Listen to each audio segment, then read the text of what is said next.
好啦，輪到屬豬嘅朋友喎，咁啊屬豬嘅朋友咧，今年有月德貴人嘅吉星照耀啦，咁啊事事咧都可以逢凶化吉嘅，咁喺事業方面咧都會比較順利嘅，喺人際關係亦都係比較良好嘅，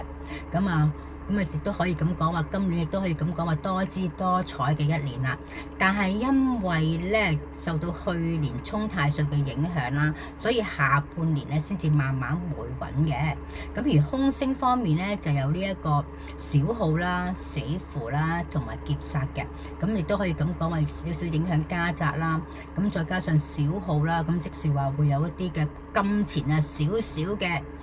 消耗啦咁樣，咁啊可以。不如買一啲心頭好嘅嘢咧，咁嚟化解啦，係嘛？亦都要留意家中嘅長者喎，咁樣啦。咁而喺幸運生肖方面咧，有屬兔同埋屬羊嘅，咁所以屬豬嘅朋友咧，就多啲同屬兔同埋屬羊嘅朋友一齊啦，咁可能對你帶嚟好運啦。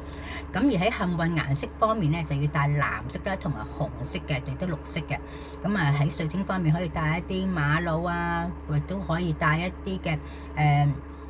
紅瑪瑙啦咁樣啦，咁啊或者係水藍寶啦咁樣，咁但係如果亦都可以喜歡帶合香珠嘅話咧，亦都可以帶一個紅麝香啦，同埋藍藥師嘅，咁呢啲咧都係適合你嘅顏色，同埋亦都可以對你帶嚟好運嘅，亦都可以為身體嘅話帶嚟養生嘅作用㗎喎。